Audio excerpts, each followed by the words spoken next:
What's up YouTube, AUTOCON360 here, back again with another review, and today we'll be taking a look at the S.H.Figuarts The Dark Knight Batman. So here we are, and I just hit the table, sorry, and here he is. So, really love this figure. The Dark Knight is one of my favorite movies of all time, if not my favorite comic book movie of all time. Really kind of goes back and forth with that in the first Deadpool, maybe even the second Deadpool. I really haven't made up my mind on which one of those is better. But yeah, so when I saw this coming out, I had to get it, and I did. So first we'll take a look at the box. Very nice kind of black fading with blue fading into black going on here. Took a lot of pictures of this figure when I bought it. Of course you have Batman the Dark Knight logo, Bandai, Tamashii Nations, S.H.Figuarts logo at the top with the warning. Top, not much, a window here. On the side here, you have the Dark Knight logo, Batman just kind of standing there. Back here, you got various product shots, things he comes with. The little lock sensor that they put on at Barnes & Noble, 60 bucks, pretty much. Batman's face. And we'll go ahead here, and we will take a look at this. Take a look at the contents. So you get your instruction sheet, which does tell you to be aware about the points on his gauntlets, because those are very sharp. It tells you have 2 interchangeable heads. You have 6 sets of interchangeable hands, and it tells you what each one does, which we'll go over that in a second. And it does advise you about the wires in the cape being very, very delicate, as well as the holster for the grappling gun. And then, of course, it does also show you that you have the glue gun, as well as the battery. So we'll go ahead and we will take a look at all that. Just lower you down here. So, like I said, I just kind of set it over here on the instructions for the Act 4 stand, so you could see it better, because it was a little dark on the table. But here we have the first set of hands. Let's see what these hands are for. Right through the instructions. So this set of hands here, with the slight trigger finger, or is this the full trigger finger? This is the battering hand. These 2 hands are for holding the batarangs, because they do not go all the way down, as you can see. They are made to have a batarang just slide right into it, into the little cup in the hand. It's a little difficult because it's so small, but yeah. So those are the battering hands. We'll set those over here. These are the glue gun hands, with the slight open to them, as well as with the slight separation, so the trigger should, in theory, be able to go in there, but as memory serves, I don't want to force that in there because that gap's not wide enough. But it does show that you can slide these right in. Come on. Get out. Thank you. We'll set those off to the side. And like I said, these are just kind of a regular holding things hand. If you want to use these for the support on the glue gun, you could. Then you have your more relaxed hands. Then you have your grappling gun hands. So you take a look at these, and all these are just done in a black plastic. I do not believe there is any paint on these whatsoever. These just slide the grappling gun right in there, and it's also a very stiff plastic. Usually they make their hands out of a much softer plastic, so that you can get the accessories in there. There we go, grappling gun hand. Like I said, I took a lot of pictures of these figures with, or at least Batman. I took a lot of pictures of Batman after I bought him.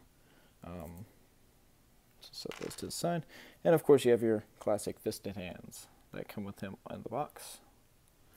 And then you also get 2 heads. Here's your regular head with your with your stern, just regular old Batman face on it. Pretty good likeness to Christian Bale. I got a little bit of schmutz there on mine. Don't know how it got there, but it's there. And then we have your. It's supposed to be more of a action face, but he looks like he either just smelt a fart or he's in mid-sentence. And it's like when you pause a movie and someone's in mid-sentence and they make kind of a weird face with their mouth half open. Yeah, that's what this looks like. Also, he's looking a little up, which I think is a little weird. But either way, good paint on him. Good slight likeness to Christian Bale, a little bit more so on the regular face. Here we have one of the 2 batarangs that we get. Looks good, painted very well. Very accurate to how it was in the movies. And again, same mold. They do not close. Right, we have the glue gun, which does not disassemble at all. So don't get your hopes up. Got your little reticle in there. Glue comes out the end. And then we have the grappling gun, which is painted very good, very well. And then now here we take a look at the figure itself. So looks very good, very accurate to how it was in the movie.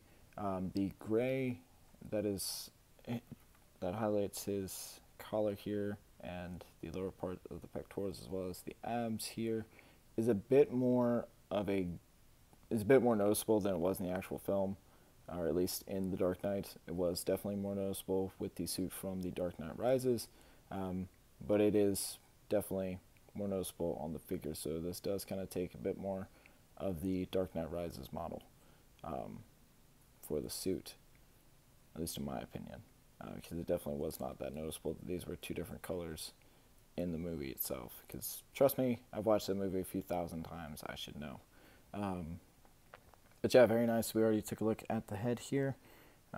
Next, very good, very accurate. They packed as much detail from the actual suit as they could onto a 6-inch figure body.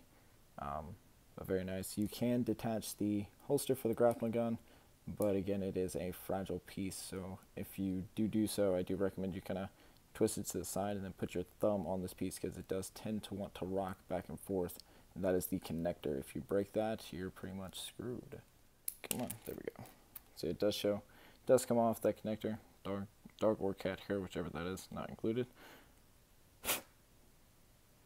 So yeah, just a little holster, ports right in, and it does click into place. So it is meant to be in there and stay in there. So don't get any funny ideas. So yeah, it looks really good. Nice detail on the back as well, going all the way down the suit. Like I said, they packed as much detail as they could into this figure. I do have my gripes with it though. I took that off a few weeks ago and it got a little loose on me. It does also seem like it is sitting up a bit more than it was before, but I could be wrong about that. Also the cape, the wires in the cape, it does show like in the product shots and everything that you can lower this cape to be flush with the back using the wires, but I cannot get them to go much lower than this. So it still kind of has this puff going out of it all the time, which is fine. I don't mind it too much, but it is a little distracting. Also the waistline here, there we go, get a little bit of light in there. It does have this gap here for the articulation, which is okay, but it is noticeable. It is a noticeable gap. I don't know how well you can notice it here, but like I said, it definitely is a noticeable gap on the figure itself. Also, his arms seem a little bit too close to his body, so he has kind of a scrawny look to him. And then the thigh pieces here, they stick out just a little bit too much for me.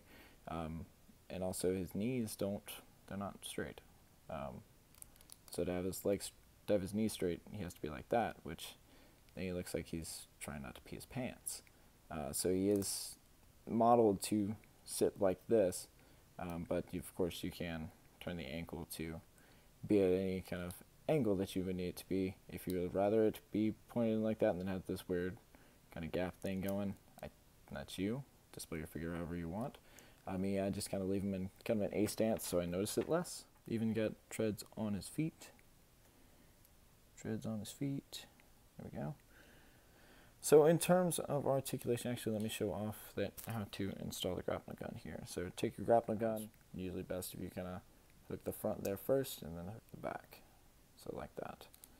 So going over that articulation now, the head is on a ball joint, so it is very, very wiggly waggly. Like I said, My head does seem a little bit looser since I went to take it off the other day and it felt like it pulled up a little bit. So be aware of that. Both heads are on ball joints. Both heads are on ball joints. And it is at a ball joint at the, it's actually better if I show you with this one. So it's at a ball joint in the head itself. So at that neck swivel, and then there is another ball joint that actually attaches the head, which I feel like is what it's using more so for that articulation. Not so much the one that's actually in there. Because if you look, if you hold it stiff and then you turn it, then you're using that second ball joint that's actually in the head itself. The neck is also on a ball joint. But like I said, that's a little bit stiffer to move, so if you really want that to move, you're going to have to take out the head to turn that neck joint. You can sometimes do it if you kind of press down on the head. You can get them both to turn. You can get a little bit more upward movement out of the head like that, as well as downward movement, and it will swivel at the neck as well, because like I said, it's a ball joint.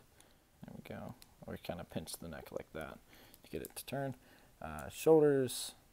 These shoulder pads here are on ball joints, and they do like to fly off sometimes. So if you kind of pinch that, especially that little arrow piece right there, if you pinch that, sometimes that will just go sailing off. But you do see that it is on a ball joint and a hinge right here. So you can get a little bit of, you can move it out of the way to get some more movement if you'd like, out of that shoulder. And put that back on here. And shoulders will go up that far with the shoulder pad on. I do a full 360, shoulder pad will go with it. That's really when you want to watch for that to go flying. That's why I held the shoulder pad there. I do have a butterfly joint in the shoulder. Gives you it's just a little bit more forward movement, and it does also have some molded in details there as well. There you go, you can see that now. And then of course you do have a out of focus bicep swivel. Focus. There we go. You have bicep swivel.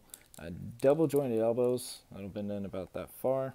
And be careful with these gauntlets because, like I said, they're very pointy. So don't hold it back here when you're trying to install the hands. Definitely grip it by the elbow and pop that hand on. You look like a mangled mess, Batman. Holy mangled mess, Batman. There we go. So standard Figuarts wrist fair. Swivel at the base.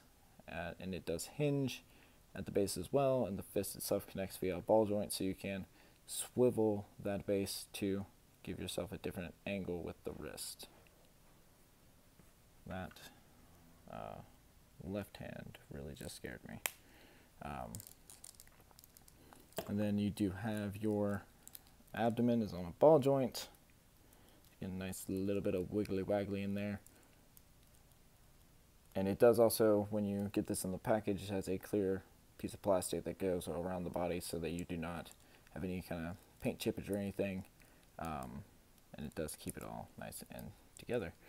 What's going on back here? And also, yeah, do be careful with the back plates, the shoulder blades, because they do like to catch on the inner lip there. So make sure you've got that all straight. Because I believe there is a ball and stem in there, which is causing that.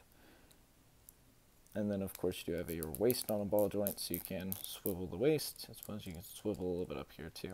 Swivel the waist, lean forward and back so you can get a deeper crunch out of that ab, if you'd like. The hips themselves are what's becoming the more standard Figuarts hips, which is more of a universal joint than how they were doing it before with the pull-down joints. But they will kick forward that far, kick back. That far before the butt gets in the way. No real outward movement on this figure, which is a little bit of a disappointment. But it's just because of the design of the figure. Thigh swivel. Not a lot of thigh swivel, but there is some thigh swivel there. Double jointed knee. Okay, get out of the way. Double jointed knee. Good full range of motion on it. Then your feet are on a ball joint, I believe, with a little bit of tiltage. Just a little bit of tiltage on it. And of course, you can do a full 360 as well as, again, tilt forward back. Doesn't go up very far, doesn't get back very far, and his toes can toe, if you like to toe, you know. And his feet are actually something that I do have a little bit of a problem with, because from some angles he looks like he just has really big feet. I'm not quite sure why.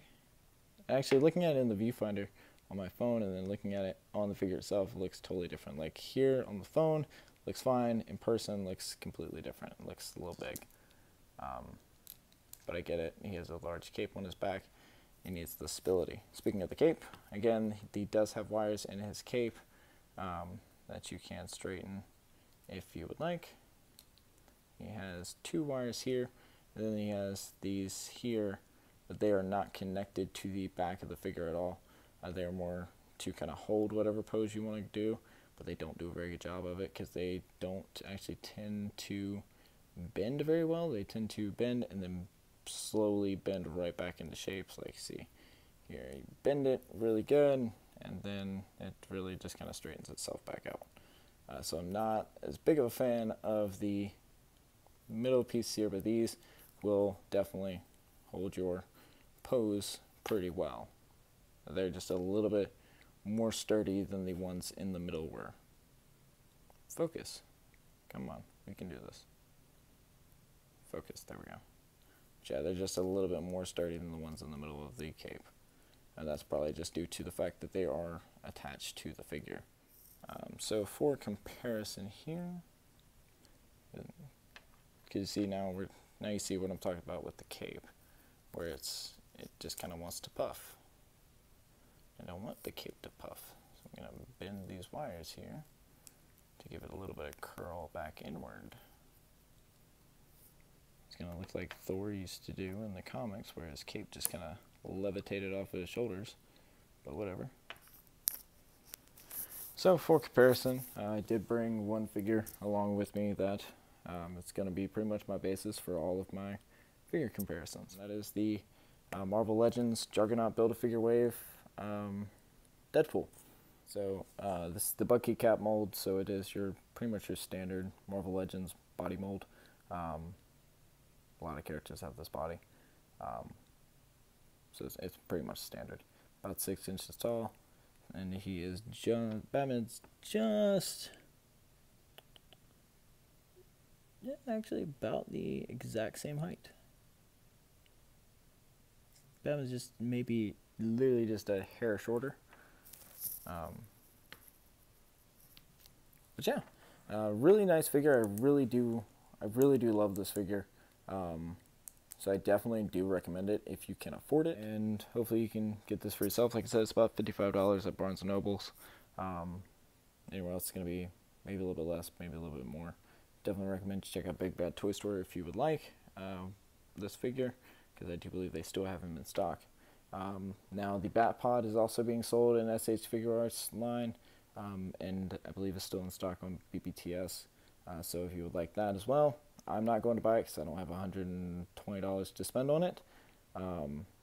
Maybe one day, but we'll see what happens. But until next time, guys, I'm AUTOCON360. Please subscribe, like me on Facebook, like the video, share the video, follow me on Instagram. I'll post all my social media stuff in the description below. Turn the bell on for notifications if you subscribe. And yeah. And of course, as always, I'm AUTOCON360. Thanks for watching, and I will see you on the next one. Laters.